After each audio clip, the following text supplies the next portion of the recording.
وعلى كل نية صالحة وعلى ما نوى به أسلم ونصاله إلى حضرة النبي محمد صلى الله عليه وسلم بسر أسرار الفاتحة. أعوذ بالله من الشيطان الرجيم. الرحمن الرحيم الحمد لله رب العالمين الرحمن الرحيم مالك يوم الدين إياك نعبد وإياك نستعين اهدنا الصراط المستقيم صراط الذين أنعمت عليهم غير المغضوب عليهم ولا الضالين.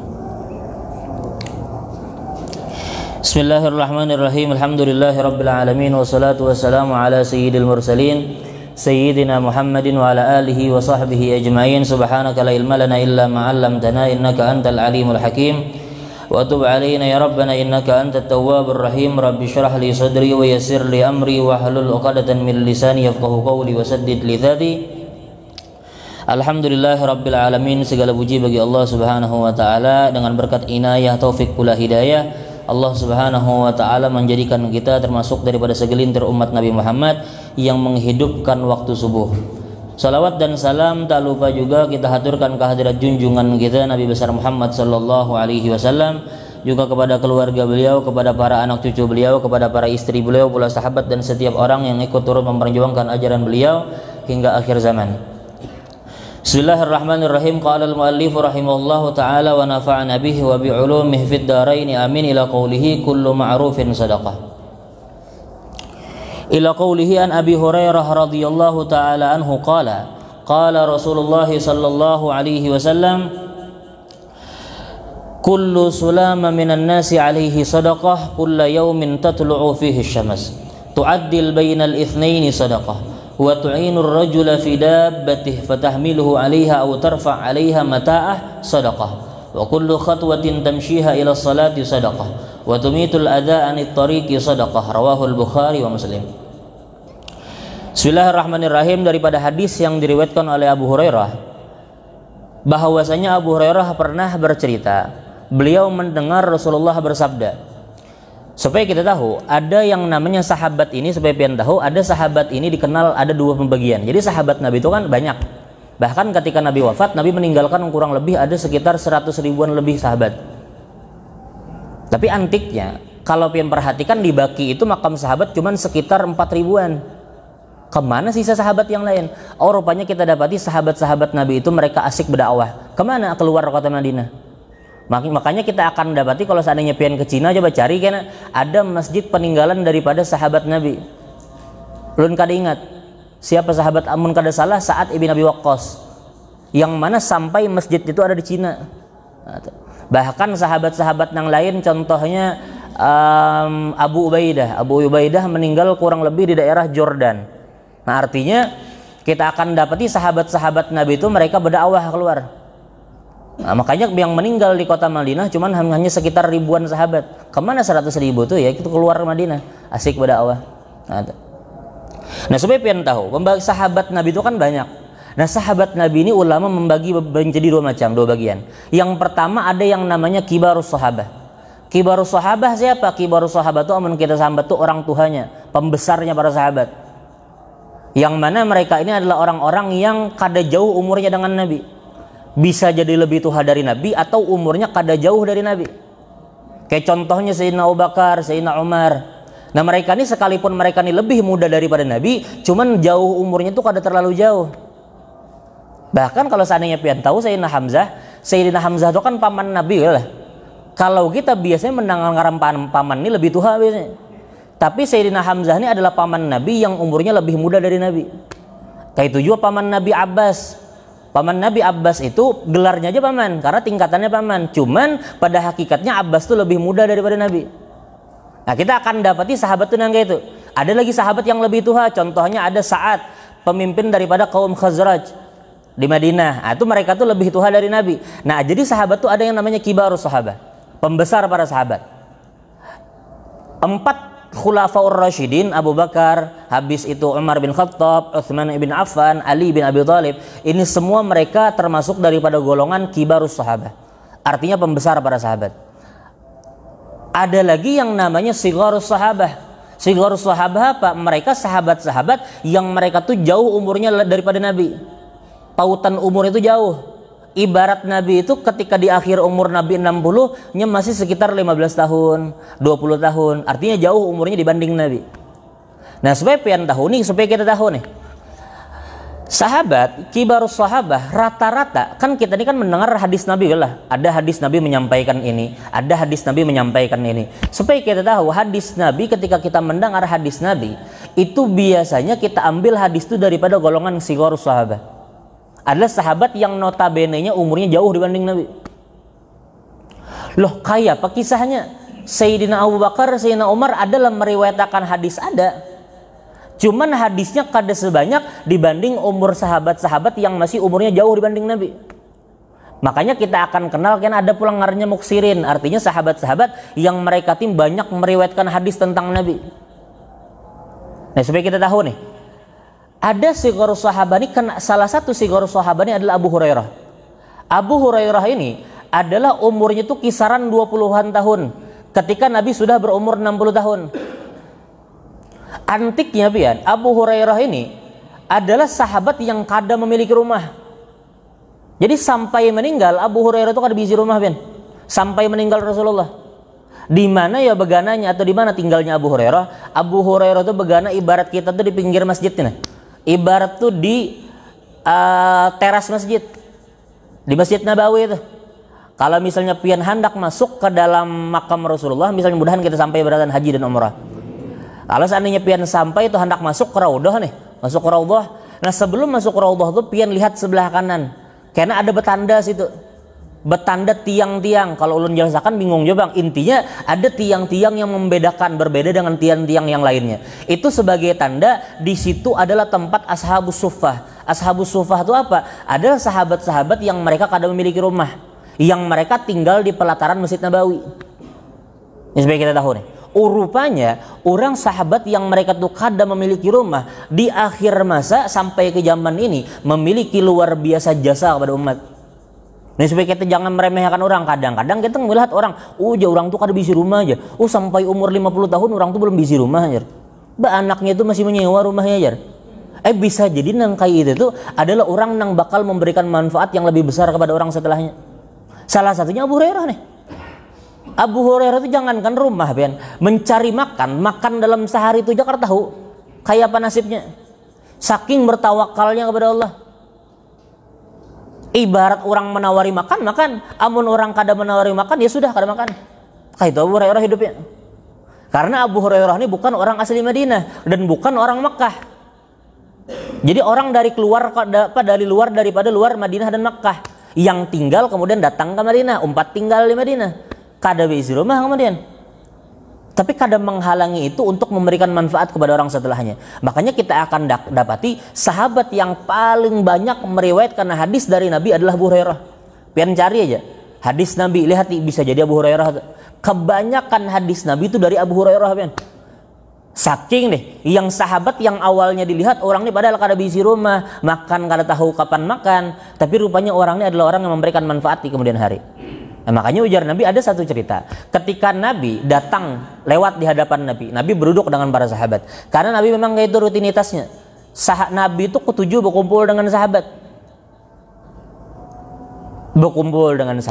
Lalu kemudian ketika duduk dengan sahabat, ada seorang laki-laki yang luar biasa memiliki wibawa dan memiliki pengikut. Artinya orang ini memiliki pengaruh. Duduk di atas kendaraannya dan banyak orang mengikuti di belakangnya. Ujar Nabi, ma ra'yukum an dzakar rajul. Nabi bertakun kepada sahabat, wahai sahabat, ma ra'yukum an dzakar rajul. Bagaimana pendapat kalian tentang laki-laki itu, ujar Nabi. Ujar sahabat, ya Rasulullah, itu lakian. Kalau seandainya laki-laki tadi bepandir, orang pasti mendengar. Kalau laki itu bepandir, orang tadi itu bepandir, orang itu beratan pasti dengar. Artinya orang ini berpengaruh. Dan kalau seandainya laki-laki itu melamar anak perempuan, niscaya orang tuanya bakal menerima lamarannya. Artinya orang berpengaruh. Oke, setelah itu. Lalu kemudian lewatlah orang tadi. Lalu kadalawas setelah itu datang lagi seorang laki-laki yang pakaiannya compang-camping, dalam keadaan muha berdebu. Artinya orang ini kada memiliki pengaruh apa-apa, sugih kada juga. Maka ujar Nabi, ma ra'yukum an dzakar rajul. Bagaimana pendapat kalian tentang laki-laki itu, ujar Nabi? Ujar sahabat, ya Rasulullah, kalau seandainya laki-laki itu bepandir, ketika laki-laki itu berbicara, orang tidak akan ada yang mendengar pembicaraannya. Kenapa? Karena orang itu kada berpengaruh. Kan kita perhatikan ada orang, kadang-kadang orang ini padahal bahasanya itu menata kalimat kada juga bagus. Cuman karena orang ini adalah orang yang dipandang, pandangan orang memandang luar biasa orang ini. Akhirnya pembicaraan itu didengar orang. Nah, kadang-kadang kayak itu. Makanya kadang-kadang kita hendak menasihati orang tuh lihat-lihat apakah kita ini termasuk orang yang dihargainya atau kada. Kalau kita kada dihargainya, uyuh pandiran kita kada bakal didengar. Nah itu. Nah ujar sahabat, ya Rasulullah, kalau seandainya laki-laki nang kasihan tadi tuh compang-camping itu bepandir, kada bakalan ada orang yang hendak mendengar pandirannya. Dan kalau seandainya laki-laki tadi tuh melamar anak orang, niscaya orang tuanya bakal menolak lamarannya. Setelah itu lewatlah laki-laki tadi. Lalu ujar Nabi, ketahuilah wahai para sahabat, kalau seandainya kalian ini tahu laki-laki yang awal tadi, yang berisi pengaruh tadi, berisi wibawa tadi itu, kalau seandainya dunia nih hibak dengan ninya aja, ibaratnya beratan misi bumi, niscaya orang yang kedua tadi yang compang-camping itu lebih baik di sisi Allah dibanding orang yang pertama tadi, ujar Nabi. Saking Nabi hendak menunjukkan bagaimana Allah tuh menyembunyikan hamba-hambanya di kalangan orang-orang yang lemah biasanya. Makanya kita harus tahu, bisa jadi orang ini adalah orang yang luar biasa. Makanya kita perhatikan biasanya orang-orang yang jadi kekasih Allah itu adalah orang-orang yang kelihatannya tuh lemah padahal bisi pengaruh kada, sugih kada juga, bisi pangkat kada juga. Tapi kalau seandainya mengangkat tangan ke langit itu langsung dikabulkan. Makanya ujar Nabi, lau aqsam 'alallahi la barrah. Ada sebagian hamba-hamba ujar Nabi yang mereka itu dalam keadaan compang-camping berdebu, lalu kemudian kalau mereka datang ke dalam ke depan rumah orang tuh bakal mengusir dirinya. Tapi ujar Nabi, kalau seandainya yang berdoa dengan membawa nama Tuhan, niscaya Allah akan kabulkan doanya. Kan kita banyak dapatin angka itu. Nah supaya kita mempelajari, rupanya sahabat pun ada angka itu. Sahabat yang kada diisi rumah, bahkan Abu Hurairah pun kada diisi istri bahkan. Makan di Jakarta urusan makan. Coba bayangkan. Tapi setelah itu lalu kemudian Abu Hurairah adalah orang yang paling besar ikut andil menyebarkan jasa, menyebarkan hadis Nabi ini. Ya akhirnya kita mendengar dari Rasulullah nangka ini, nangka ini. Ini salah satunya yang kita baca hadisnya. Ujar Abu Hurairah bahwasanya Abu Hurairah pernah mendengar Rasulullah bersabda, ujar Nabi, kullu sulama minan nasi alaihi sadaqah. Setiap bahasa kita tuh mifsal itu apa ya? Urat kah? Sendi. Nah, setiap sendi manusia itu memiliki hak untuk bersedekah. Makanya kita akan temukan di dalam hadis yang lain, ujar Nabi, setiap orang itu memiliki sendi yang harus disedekahi, yang mana semua itu dicukupkan dengan orang melaksanakan sembahyang duha. Makanya amalan supaya orang itu terhindar daripada stroke adalah sembahyang duha. Nah, kenapa? Karena bisa jadi inya tuh jarang bersedekah. Ibarat jarang bersedekah, oke lah. Tapi minimal sembahyang duha. Tapi kada jawabang mbah tuh kada bersedekah. Tapi kadang-kadang orang itu terlalu meremehkan sembahyang duha. Ujarnya sembahyang duha tuh gasan sugih aja. Oke, memang sembahyang duha tuh malah mempermudah rezeki. Oke, kita katakan rezeki. Cuman rezeki ini kada masalah duit aja. Kan banyak tuh kadang-kadang ulun ini sudah rancak ya sembahyang duha aja. Kada sugih-sugih aja. Lo sembahyang duha tuh mempermudah rezeki. Rezeki itu bukan cuma duit. Bisa jadi orang tuh terhindar dari sakit misalnya. Itu bisa jadi. Nah salah satu ujar ulama adalah salah satu cara atau amalan orang itu terhindar daripada penyakit stroke, naudzubillah min dzalik, adalah ini itu sembahyang duha ketujuh. Nah, tapi kalau seandainya masih jawab kena stroke, itu tandanya takdir berarti. Cuman kita sudah berusaha setidaknya. Kada ada yang kau melawan takdir belum? Sama nang ke orang misalnya. Asik sudah begawi, asik sudah bertawakal, sembahyang duha juga rancak, bersedekah rancak juga, kada sugi-sugi. Itu namanya takdir. Kada kok diubah-ubah memang. Cuman setidaknya kita ada tabungan pahala ulang. Nah, itu makanya. Nah, ujar Nabi, setiap sendi-sendi manusia itu memiliki hak untuk disedekahi. Lalu ujar Nabi, kullu yaumin tatlu'u fi syahmas. Jadi setiap hari sendi-sendi itu memiliki hak untuk disedekahi. Lah kayak apa cara sedekahnya? Apakah cuma dengan memberi duit? Kada. Nabi menjelaskan di dalam hadis ini. Ujar Nabi, tu'addil bainal itsnaini sedekah. Mendamaikan di antara dua orang itu sedekah, ajar Nabi. Mohon maaf.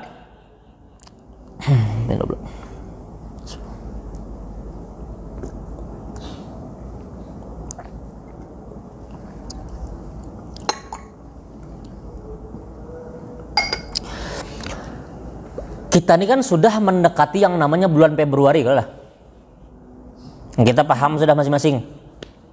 Yang mana orang tuh memilih pasangannya masing-masing. Nah, permasalahan kalau seandainya orang memilih pasangannya, ya bebasnya.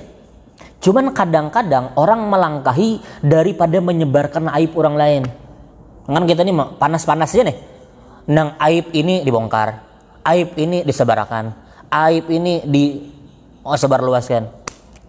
Padahal yang kita sambati, yang kita jelekakan nih orang-orang muslim juga dah. Sama-sama sembahyang juga dah. Sama-sama golongan umat Nabi Muhammad juga dah. Nah, kadang-kadang lisannya ini terlalu mudah untuk menjelekkan orang lain. Makanya salah satu lubang besar di dalam pemilu ini adalah orang tuh kutunjuk kowar-kowar muntungnya. Kada menjaga muntung nih. Makanya Imam Ibnul Jauzi di dalam kitab Bahrud Dumu, ujar Imam Ibnul Jauzi, salah satu orang yang kada bisa nih menjaga lisannya daripada menjelekkan orang lain, habis setiap hari menjelekkan orang lain, siapa kena jelekakannya? Kada habis muntungnya itu mengisahkan orang lain. Ujar Imam Ibnul Jauzi, orang yang tidak bisa menjaga lisannya, ini kada bisa menjaga lisannya daripada menyebarkan aib orang lain, maka niscaya orang tadi kada bakal bisa mengucap syahadat di akhir umur. Ayo. Dan sebaliknya ujar Imam Ibnul Jauzi, orang yang pandai menjaga lisannya daripada menjaga daripada hak dan menceritakan aib orang lain, nya pandai menutup muntung nih. Maka ujar Ibnul Jauzi, orang tadi bakal dipermudah untuk mengucap syahadat di akhir umur. Ini supaya kita hati-hati. Kenapa? Karena ujung-ujungnya biar kaya apakah, jahatkah, ibarat paling bejahat di dunia. Cuman nyabe iman, iya kada sama juga dengan orang yang kafir. Supaya kita menghargai yang namanya iman itu. Ujar Habib Ahmad bin Zainal Habsyi, orang ini nama maksiat, ibarat yang kaya apakah maksiatnya. Selama di dalam hatinya masih ada rasa berat ketika melakukan maksiat, itu menunjukkan bahwasanya di dalam hatinya masih ada cahaya keimanan aja sini. Orang nang liwar nih maksiat, tapi di dalam hatinya ada perasaan mengganjal itu aja. Itu menandakan, ujar Habib Ahmad bin Zainal Habsyi, menandakan bahwasanya di dalam hatinya masih ada secercah keimanan. Artinya kita jangan meremehkan hak orang beriman deh. Kadang-kadang kita gitu, Bang. Di setiap 5 tahun sekali nang gitu bang kasusnya sama aja orangnya, lisannya kadang-kadang dijaga, bahkan sesama bertetanggaan bermusuhan akhirnya. Padahal sebelum itu bagus, nyaman, damai. Mbah kejadian yang kayak ini bermusuhan sampai orang tuh menjabat 5 tahun aja ibarat inya bermusuhan seumur hidup bahasanya. Yang kayak itu tuh. Tapi kita memperhatikan ujar Nabi, kamu mendamaikan 2 orang. Itu tuh pun termasuk sedekah ujar Nabi. Makanya ujar Nabi, inna minan nasi nasun mafatih lil khair wa maghaliq lil syarr, ujar Nabi. Ada sesungguhnya ujar Nabi sebagian orang yang mereka ini menjadi kunci kebaikan dan menjadi gembok keburukan. Dan ada lagi sebagian ujar Nabi, innan nasa nasun mafatih lil syarr wa maghaliq lil khair. Ada sebagian lagi orang umat ini dari kalangan manusia juga yang mereka sebagian mereka tuh menjadi kunci daripada kebaikan, menjadi gembok daripada kebaikan dan menjadi kunci daripada keburukan. Ujar Nabi, fatuba liman ja'alallaha mafatih lil khair, maka alangkah untungnya orang yang menjadi kunci kebaikan. Kita ini ibarat sudah kada kawa juga memberikan manfaat kepada orang lain, minimal jangan ketujuh untung nih bah, maulah mudarat kepada orang lain. Makanya kan kita akan temukan hadis Nabi, ujar Nabi ketika itu ada seorang sahabat, ada lewat seorang mayit daripada nenek tua atau ajus di dalam bahasa Arab. Jadi nenek tua ini meninggal, lalu kemudian dibawa jenazahnya. Setelah itu sahabat berpandir ke Nabi, ya Rasulullah, hiya fil jannah, ini nenek-nenek ini binian tadi itu masuk ke dalam surga. Ujar sahabat. Ujar Nabi, di mana kamu tahu masuk surga? Ujar sahabat, ya Rasulullah, innaha taqumil lail wa tusumun nahar. Perempuan tadi adalah orang yang pandai melaksanakan sholat di malam hari dan suka berpuasa di siang hari. Artinya orang ahli ibadah nih perempuan tadi. Maka ujar Nabi, hiya finnar, binian tadi masuk dalam neraka. Kenapa? Ujar sahabat, li'annaha tu'dhi jiranaha, hajar Nabi. Karena perempuan tadi mengganggu tetangganya. Coba kita perhatikan, ulun coba pernah mengkaji hadis ini. Lalu ulun temukan di dalam kitab sirah itu, di dalam kitab sejarah itu, kada bakal kita temukan perempuan yang dikisahkan Nabi itu mukul orang, kada pernah. Ujar Nabi kan mengganggu tetangganya. Ulun coba cari, kada pernah ada satupun riwayat yang menjelaskan perempuan tadi itu pernah menempeleng atau mengganggu atau memukul tetangganya. Kada pernah. Lalu ulun cari bilang, apakah pernah perempuan tadi menyambati di hadapan tetangganya? Kada pernah juga. Loh kenapa? Kenapa? Ujar Nabi mengganggu tetangganya. Oh rupanya perempuan tadi adalah orang yang kowar-kowar di belakang orang nih. Inya bujur kada berhadapan menyambati, cuman di belakang menyambati. Dan yang bahaya nih. Nah makanya ulun hendak mengatakan masalah hutang piutang. Makanya kita, Allah Subhanahu wa taala itu berfirman, ayat paling panjang dalam Al-Qur'an apa kadang? Ayat yang paling panjang di dalam Al-Qur'an adalah di dalam surah Al-Baqarah. Satu halaman itu satu ayat. Membahas apa ya? Membahas masalah hutang piutang. Ayat yang paling panjang di dalam Al-Quran membahas hutang piutang. Kenapa? Karena biasanya orang tuh terjerumus ke dalam api neraka karena sebab hutang piutang. Umum ini, apakah orang nang berhutang? Jelas. Kadang-kadang orang berhutang ini kada ingat dengan hutangnya. Ya jelas. Bisa jadi yang harusnya inya masuk surga karena sebab hutang gagal masuk surga. Oke. Cuman kadang-kadang ini bersangkutan juga kepada orang yang menghutangi. Loh kok bisa? Kenapa? Karena sebabnya adalah orang yang menghutang ini. Oke, kita katakan misalnya ada tetangga datang nih. Biasanya orang berhutang nih dalam keadaan malu-malu. Kalau biasanya orang anak berhutang tuh kadang-kadang berat, anak berhutang malu kadang-kadang. Cuman dipaksakannya datang ke kita, menceritakan masalahnya. Lalu kemudian di akhir itu bapak dah bisa lah berhutang. Oke, kita misalnya memberi hutang. Sekalipun memberi atau kada memberi itu hak kita. Ibarat kita kada memberi ya kada apa juga. Ibarat kita menghutangi pun ya hak kita juga. Tapi kadang-kadang orang ini bujur menghutangi. Setelah menghutangi dibawa duit oleh tetangga. Ini muntung nih kada kau dijaga. Habis itu berkisah, ikam tahu aja, berkisah ke keluarganya, berkisah ke tetangga yang lain. Si fulanah tadi itu pinjam duit loan aku. Tahu gak kenapa kajar? Padahal bagus dah menghutangi. Tapi karena muntung nih tujuan apa kisah. Padahal orang tadi itu diam-diam kasihan datang ke rumah kita. Yang orang tuh kada rame lalu lalang, istilah malam misalnya datang ke rumah kita, diam-diam nih menceritakan masalahnya, lalu kemudian kita kowar-kowar ke tetangga yang lain berkisah hutang piutang tadi. Nah ini bisa jadi yang menyebabkan orang terjerumus ke dalam kubangan api neraka. Kenapa? Karena orang yang tadi itu kada ridho kisahnya itu dikisahkan ke orang lain. Nah, itu hati-hati kadang-kadang tuh. Makanya Allah menceritakan di dalam Al-Quran itu sampai satu ayat full menceritakan masalah ayatud dain, menceritakan hutang piutang. Supaya kita hati-hati dalam hutang piutang ini. Lalu kadang-kadang permasalahannya kan biasanya orang berhutang ini kan kasihan aja. Kadang-kadang nang berhutang ini kada tahu diri yo nang. Asik sudah kasihan berhutang nih anak berhutang. Saya kau lah minjem duit, ramahnya luar biasa, lembutnya luar biasa. Batu dihutangi. Setelah itu beberapa hari kemudian ditagihnya kisah-kisah kada ingat. Kalau kisah-kisah kada ingat masih mending, kadang-kadang orang tuh melawan ulang. Nih kalau kisah-kisah kada ingat ini masih mending. Ada orang sebagian orang tuh mengingkari bahkan melawan. Pegam aja, aku kan ada hutang aja. Kamu nih bapak, aku hutang nikah aja. Itu masih mending. Ada orang sebagian orang lain tuh kan kadang-kadang inya ingat dengan hutangnya, cuman melawan. Nah kalau seandainya kan kadang-kadang kita menemui kasus yang kayak ini nih, kita menghutangi orang, lalu kemudian orang tadi kada ingat. Sedangkan kita bukti kada ada. Kan masalah nih. Biasanya orang tuh kada wani untuk mencatat. Kenapa? Karena biasanya berhutang ini bisa jadi orang dekat, kada nyamanan biasanya. Atau misalnya keluarganya kadang-kadang datang ke rumah. Pas kita hendak mencatat, kadang-kadang tetangga atau keluarga kita di bapak ke mencatat ya. Kita nih keluarga juga aja. Bapak ke mencatat kita nih tetangga juga aja. Kita nih kan kerabat juga aja. Kita nih kan parak juga nih. Akhirnya kada jadi mencatat. Kadang-kadang nangkain ini menjadikan masalah kadang-kadang. Nah kayak apa caranya supaya kita ini tetap kau menulis dan orang tadi kada tersinggung? Kayak apa ya caranya? Kalau pian hendak menulis hutang juga, ibarat hendak menulis hutang, orang misalnya ada keluarga pian bapak ikan menulis, kita nih kan keluarga juga. Maka pian jawab, aku menulis ini bukan karena sebab aku curiga oleh nikam, tapi aku menulis ini semata-mata mengumpati perintah Allah dalam Al-Quran. Apa ujar Allah? Idza tadayantum bidainin ila ajalin musamma faktubuh. Kalau seandainya kalian tubuh hutang dengan tempo waktu, maka catat, ujar Allah. Aku mencatat ini bukan karena curiga, tapi karena aku mengumpati perintah Allah dalam Al-Quran. Tulis.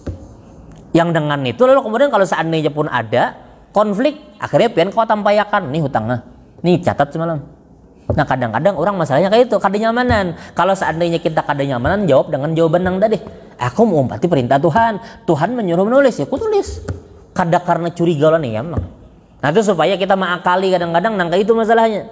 Gara-gara kada dicatat, lalu kemudian orang tadi berkilah, kada terima, inya kada berhutang jar. Akhirnya bermusuhan. Makanya orang yang paling rancak memutus silaturahmi itu adalah hutang piutang maksudnya. Paling rancak sudah. Nang awalnya petaguran gara-gara hutang piutang kada petaguran lagi. Atau gara-gara hutang piutang. Masalah kita supaya kita hati-hati dalam masalah hutang piutang. Melanjutkan hadis tadi, ujar Nabi, tu'addil bainal itsnaini sadaqah. Mendamaikan dua orang itu termasuk sedekah. Makanya kalau seandainya kita menemukan orang, lalu kemudian kita ini hendak mendamaikan orang, lalu kemudian mengulah kisah. Ibarat kita tuh mengulah kisah. Apakah termasuk dusta? Karena termasuk dusta. Kenapa? Karena tujuannya untuk mendamaikan dua orang. Nah, itu kadang-kadang kita ini kadang-kadang ketujuannya mahantebakan di antara orang muslim. Bahkan bukan cuma orang muslim. Parah-parah lagi zaman ini ulama dengan ulama dihantupian. Coba bayangkan. Ulama ini dengan ulama ini dihantupian. Padahal Nabi di dalam ketika zaman Nabi masih hidup, supaya pian tahu, ada sahabat tuh pernah diutus melakukan satu perkara. Lalu kemudian beberapa sahabat diutus Nabi untuk berangkat. Berangkatlah sahabat. Sebelum berangkat sahabat, Nabi mewasiati, ujar Nabi, janganlah kalian sembahyang asar kecuali di kota Madinah, kecuali sampai sini, ujar Nabi. Janganlah kalian sembahyang asar kecuali di sini, ujar Nabi. Oke, berangkatlah sahabat tadi. Berangkat beberapa sahabat. Setelah sampai di sana mengurusi perkara yang diperintahkan Nabi, rupanya waktu asar masuk sudah. Pas mereka masih di sana. Maka sebagian sahabat ini terpecah akhirnya menjadi dua bagian, dua kelompok. Sahabat yang satu kelompok ini mereka berpegang teguh dengan pandiran Nabi. Ujar Nabi jangan sembahyang kecuali di Madinah. Akhirnya mereka kada mau sembahyang kecuali sampai di Madinah. Itu sebagian kelompok pertama. Lalu sahabat yang lain kelompok kedua mereka berpendapat bahwasanya tetap mereka sembahyang asar di situ. Itu maksud Nabi itu maksudnya Nabi menyuruh supaya bercepat. Kalau seandainya kada sawat jua ya sudah kita sembahyang di sini supaya kada keluar waktu. Kalau seandainya kita paksakan sembahyang asar di Madinah otomatis keluar waktu. Maksud sahabat kelompok kedua. Maka terpisah sahabat menjadi dua kelompok. Akhirnya sahabat yang memilih untuk sembahyang asar di tempat itu sembahyang. Sahabat yang memilih untuk sembahyang asar kena di Madinah kada sembahyang. Sudah ini sembahyang, akhirnya pulanglah mereka ke kota Madinah. Setelah itu sahabat yang belum sembahyang di kota Madinah.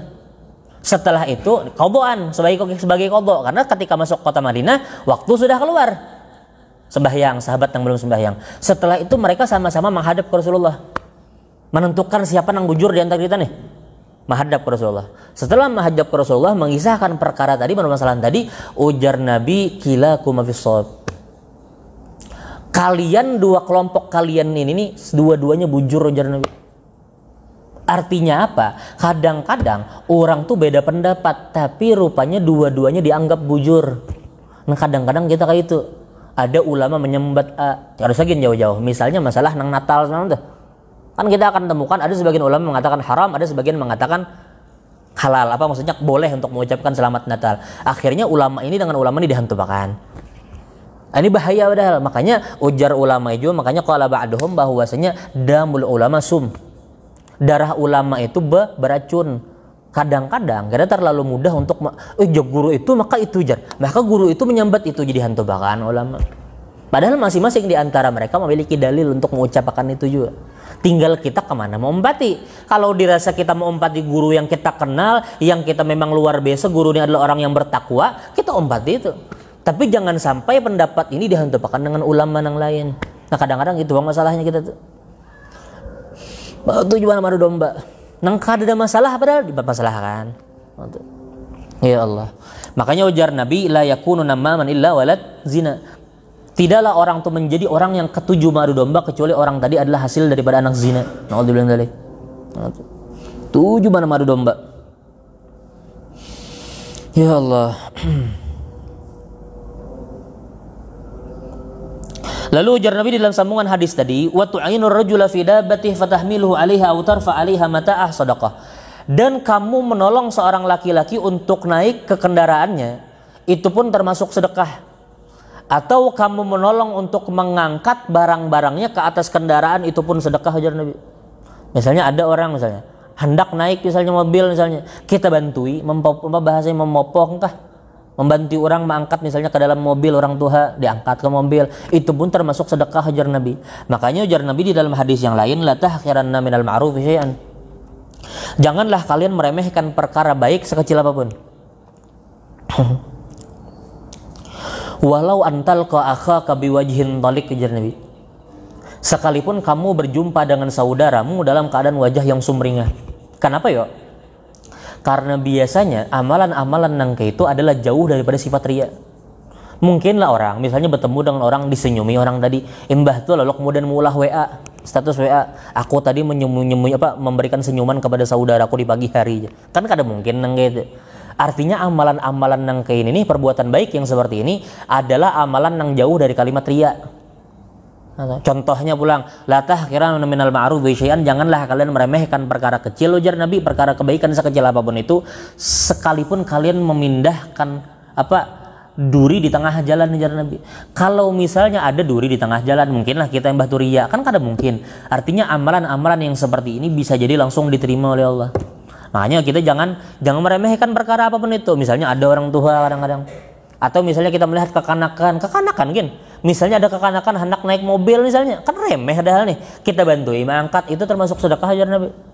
Nah, itu sebaik kita memperhatikan masalah kebaikan itu. Lalu kemudian ujar Nabi, wa kullu khatwatin tamshiha ila shalah sedekah.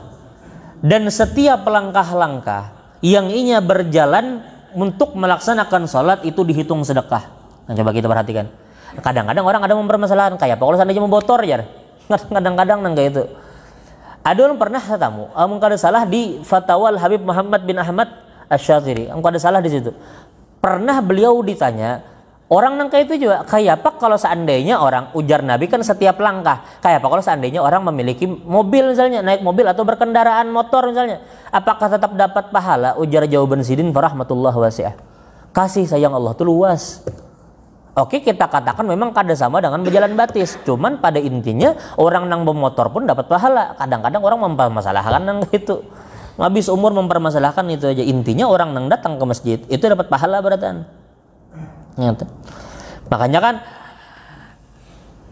salah satu umat Nabi ini adalah umat yang luar biasa dikasihi atau disayangi oleh Allah. Makanya kita akan dapati syariat umat Nabi Muhammad tuh luar biasa mudah, kan?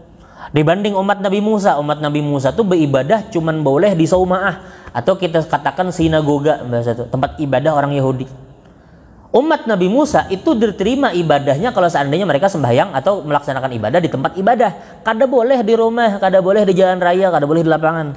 Umat Nabi boleh di masjid, boleh di lapangan, boleh di rumah, boleh di tanah lapang, boleh di pinggir jalan selama tempat suci. Itu salah satunya. Lalu kemudian umat Nabi Musa itu, mereka kalau seandainya pakaian mereka terkena najis, maka pakaian itu kada boleh dipakai lagi. Biar sekecil apa, misalnya ujung lengan baju ada najis, maka baju itu harus dibuang, kada boleh dipakai lagi. Itu umat Nabi Musa. Sedangkan umat Nabi Muhammad kalau seandainya mereka terkena najis, cukup dibasuh. Artinya Allah mempermudah urusan Nabi.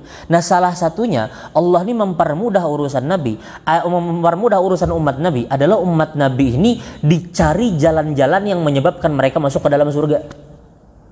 Makanya kan kita akan temukan di dalam kitab Khosaisul Ummatil Muhammadiyah atau di dalam kitab-kitab yang menjelaskan atau buku-buku yang menjelaskan keutamaan umat Nabi, kita akan dapati umat Nabi Muhammad itu adalah umat yang pertama kali masuk ke dalam surga. Dan umat yang paling banyak masuk ke dalam surga. Kenapa ya? Karena kalau seandainya dijawab misalnya umat Nabi Muhammad tuh memiliki karunia yang namanya Lailatul Qadar, oke, kita katakan memang umat Nabi diberikan khususiat, diberikan yang namanya Lailatul Qadar, yang mana umat-umat terdahulu tuh ada Lailatul Qadar, yang kalau seandainya kita beribadah pas terkena malam Lailatul Qadar, maka ibadah kita dihitung beribadah selama 1000 bulan, atau dihitung kurang lebih 70 tahun mendekati 80 tahun satu malam tuh jadi ibadah. Oke, kita katakan ada Lailatul Qadar. Cuman permasalahannya, Lailatul Qadar ini kan cuman orang-orangnya aja nih. Apalagi kan ujar ulama kan Lailatul Qadar itu kemungkinan di 20 akhir bulan Ramadan. Biasanya di 20 akhir bulan Ramadan itu cobaan besar. Cobaan tuh lagi berat-beratnya kalau nih. Kadang-kadang nang matahari maulah diskon. Matahari itu orang rela ke matahari panas-panas. Habis itu orang mencari nang misalnya nang kada suah berdiskon, diskon. Nang beli satu gratis satu. Kapan tuh? Biasanya 20 Ramadan akhir biasanya. Kan kayak itu tuh. Cobaan tuh besar artinya. Bahkan kalau seandainya kita lihat di lapangan pun biasanya masjid tuh lebih sunyi dibanding hari pertama. Ya kalau. Nah, berarti kalau seandainya orang umat Nabi itu mereka masuk ke surga berataan atau mereka masuk surga awalan karena sebab mereka mendapatkan Lailatul Qadar. Oh, perhatikan dulu, Lailatul Qadar itu cuma sedikit yang mendapatkan karunia itu dibanding orang nang lalai. Cuman di dalam hadis itu diceritakan semua umat Nabi ini mereka masuk ke dalam surga dan mereka masuk sebagai umat yang pertama masuk ke dalam surga. Loh, kenapa?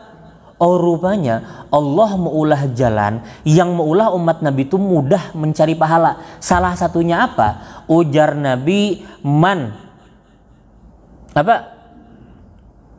mandalla ala khairin falahu mithlu ajri fa'ili. Ujar Nabi, barang siapa yang menunjukkan satu amal kebaikan, maka setiap orang yang mengumpati amal kebaikan tadi, inya pun mendapatkan pahala yang sama. Kita nunjukkan anak kita misalnya mengajari sembahyang, sampai umur anak tuh 60 tahun, kita nang meninggal tuh tetap jalan pahala. Artinya apa? Kadang-kadang orang tuh guring, kadang-kadang orang tuh asik begawe di kantor, kadang-kadang orang tuh asik berjualan di pasar, tapi pahalanya tetap jalan. Kenapa? Karena pernah menunjukkan orang kepada satu kebaikan. Itu yang membedakan umat Nabi dibanding umat terdahulu. Makanya kita akan dapati umat Nabi itu tiba-tiba umat Nabi itu pahalanya banyak dibanding umat terdahulu. Padahal umur umat Nabi itu yang paling pendek padahal dibanding umat terdahulu. Kalau misalnya pengen tahu kan Nabi Nuh aja nih. Nabi Nuh aja umurnya 950 tahun. 1000 kurang 50. Itu Nabi Nuh. Umat Nabi Nuh lebih panjang lagi. Lebih daripada 1000 tahun. Amun kita. Makanya umat Nabi Nuh. Kalau meninggal umur 100 tahun tuh disambat mati lagi bayi. Lagi balita meninggal. 100 tahun tuh. Mun kita 100 tahun tuh kan aku begarak lagi sudah biasanya. Nah tuh, artinya jauh kita nih. Dia 1000 tahun dibanding 70 tahun. Ujar Nabi, a'mar ummati ma baina sittin wa sab'in. Umur umatku tuh cuman kisaran 60 sampai 70. Itu aja kisarannya. Adapun yang lebih, ujar Nabi, itu semata-mata karunia yang Allah berikan kepada Allah ya, siapapun yang Allah kehendaki. Artinya kada semua nih. Beberapa orang aja, tapi rata-rata orang meninggal di kisaran 60 sampai 70. Itu ujar Nabi.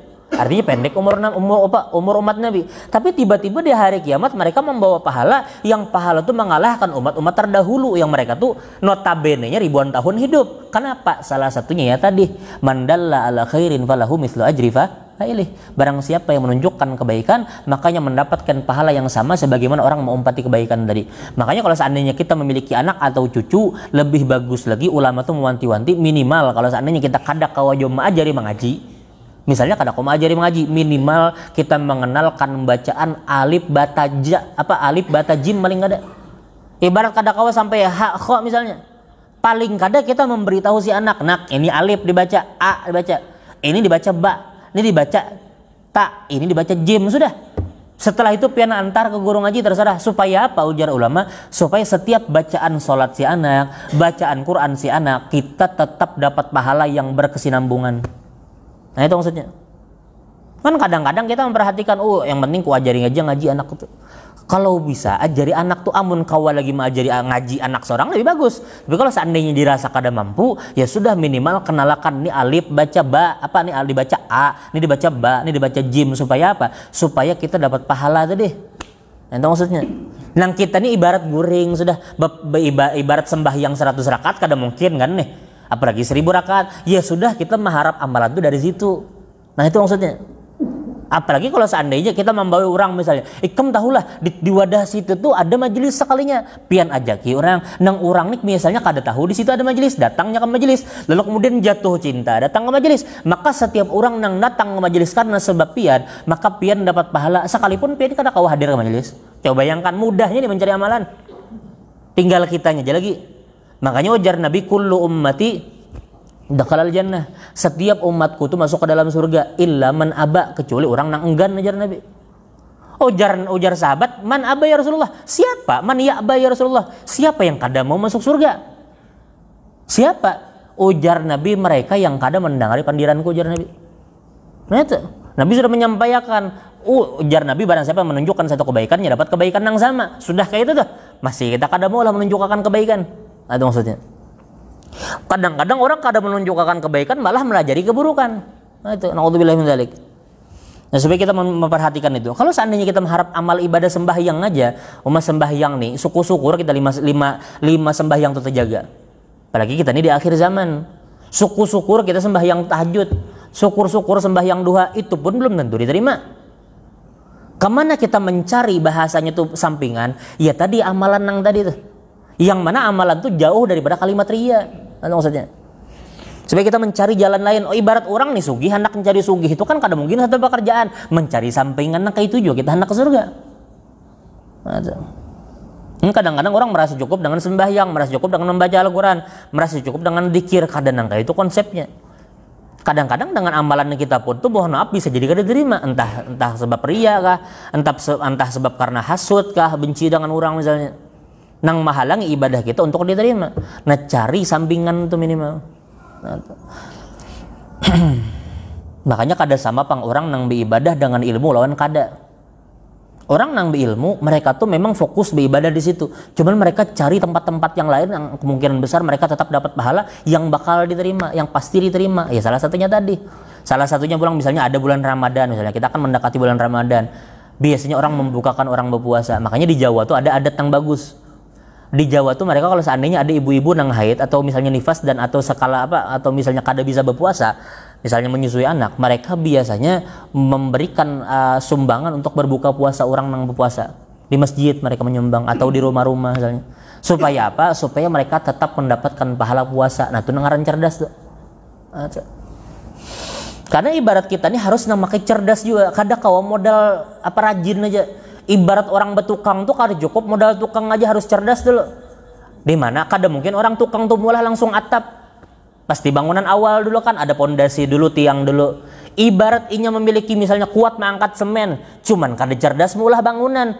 Kan kada kawan angka itu, harus cerdas juga. Nah kayak itu juga kita beribadah. Beribadah itu memang kuat perlu, rajin perlu, cuman cerdas pakai juga.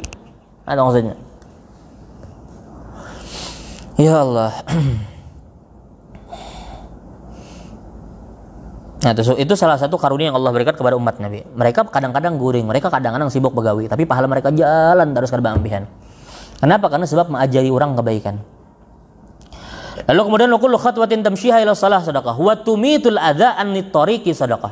Dan meminggirkan atau menjauhkan gangguan di tengah jalan itu pun termasuk sedekah, ajaran Nabi. Makanya salah satu orang banyak melupakan masalah kebaikan itu biasa di tengah jalan. Ulun pernah hendak ke Samarinda seberang, jadi melewati jembatan kan. Pas ulun di tengah jembatan, ada ulun melihat anak-anak SMA gitu modelnya. Ini jilbab, cuman kasihan nangaran di tengah jembatan tuh kan angin kencang kalau tuh. Akhirnya jilbab tuh terangkat sedikit, rambutnya rumbai-rumbai. Rupanya setelah itu ada paman-paman kai-kai modelnya, motor sih. Pas di tengah jembatan tuh menagur, rambut tikam terbuka aja. Lalu kemudian perempuan tadi itu yang anak SMA tadi langsung menutupi dengan jilbab, lalu kemudian diganjal dengan tasnya supaya kada angkat-angkat lagi. Coba bayangkan, orang nang binian tadi padahal remeh itu, memberitahu aja. Cuman orang pikirkan bisa jadi orang nang perempuan tadi dari jembatan sampai ke rumahnya, orang nang menunjukkan tadi memberitahu karena auratnya terbuka, bisa jadi orang tadi tuh dari situ sampai rumah pahalanya tetap jalan men, karena menunjukkan perempuan tadi bahwasanya terbuka auratnya. Seremeh itu tuh, bisa jadi orang nang tadi menunjukkan masuk surga karena sebab itu. Orang pikirkan oke itu rupanya seremeh itu padahal, tapi bisa jadi orang masuk surga karena sebab itu. Nah, kan kita kadang-kadang melihat tuh orang terumbai-rumbai rambut. Kita kan terpikir juga nak menagur, tiba-tiba ada orang menagur. Oh, jalan terpikir, oh iyalah, bisa jadi nang kain ini, nang kada sadar kita sadar itu, bisa jadi orang itu masuk surga karena sebab itu. Bayangkan. Contohnya nih, Nabi berkisah di zaman umat Nabi Musa, ujar Nabi, ada seorang perempuan yang mohon maaf dengan kalimat ini, orangnya pelacur misalnya. Tapi karena sebab inya meminumi anjing padahal binatang yang kita anggap tuh najis semoga Allah, diberi minuman dengan sepatunya, diambil dengan sepatunya lalu kemudian diberikan minum kepada anjing yang kehausan. Dengan sebab itu ujar Nabi perempuan itu masuk surga. Seremeh itu padahal. Artinya kita kadang meremehkan pekerjaan baik bang sebujurnya. Amal ibadah apa? Kadang-kadang orang sembahyang tuh sekadar wajib aja. Kita melihat orang kadang-kadangnya kada datang ke majelis. Ini kadang-kadang sibuk begawi aja. Sembahyang 5 waktu tuh kan syukur-syukurnya sawat. Sisanya orang nang bawiritannya langsung berdiri begawi pulang. Tapi ujar Nabi jangan pernah meremehkan nang kayak itu. Ujar Nabi, fih dzunubun la yakaffiruha shalah wala siyam. Ada beberapa dosa yang dosa itu kada kau dihapus dengan sebab salat dan puasa. Walal hajj walal sadaqah, kada bisa dihapus dengan sebab haji dan sedekah. Kada kau dihapus. Cuman ujar Nabi illal ham fi talabil ma'isyah. Kecuali bisa terhapus dengan sebab pusing mencari nafkah. Ayo kan. Nah, supaya kita kadang-kadang kita memikirkan orang tuh kada pernah ke majelis sih. Orang tuh kada pernah mendengar ceramah. Oh, bisa jadi orang tadi fokus mencari nafkah, nang inya tuh menyempatakan sembahyang kasihan. Inya sawat sembahyang, sempatakannya sembahyang masjid lalu kemudian begawi pulang. Asyik begawi supaya menghidupi keluarganya, supaya keluarganya kada meminta-minta. Oh, bisa jadi orang tadi adalah orang nang diampuni dosanya. Supaya kita kada menganggap remeh orang lain. Alhamdulillah kita termasuk orang-orang yang dipermudah untuk hadir ke majelis seperti ini, ke masjid datang beribadah subuh nang di mana orang lain tuh kadang-kadang awak ganal tapi bangun subuh malih kan ada nang kayak itu tuh angkat apa ibarat tuh mengangkat beban 100 kilo sanggup, mangkut selimut kada mampu bahasanya tuh. Alhamdulillah kita diberikan taufik, makanya taufik dan hidayah itu mahal harganya. Nang kadang kalau kita tukar tuh, kadang-kadang orang hendak datang ke masjid tiba-tiba anaklah menangis. Kadang-kadang orang misalnya sudah ada keinginan hendak ke masjid, tiba-tiba batislah misalnya asam urat timbul.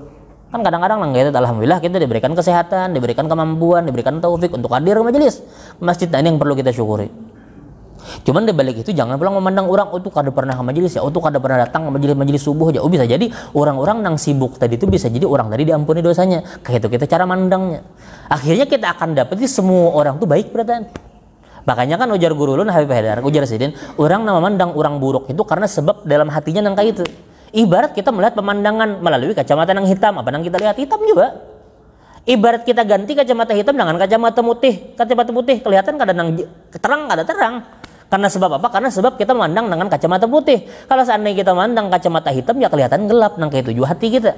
Mungkin kita memandang orang buruk karena sebab hati kita nang buruk. Kalau seandainya kita melihat orang itu baik karena sebab hati kita nang baik. Kira-kira sampai sini ada pertanyaan kira-kira? Atau habis sudah waktu? Pon? Isyraq sudah. Nah, kira-kira ada pertanyaan lagi lah? Kalau ada pertanyaan kan? Rawahul Bukhari wa Muslim. Wallahu a'lam bishawab. Kira-kira ada pertanyaan lah? Nggak ada apa jual lambat sedikit kan karena tiap hari jual nang kayak ini. Ada pertanyaan lah kira-kira?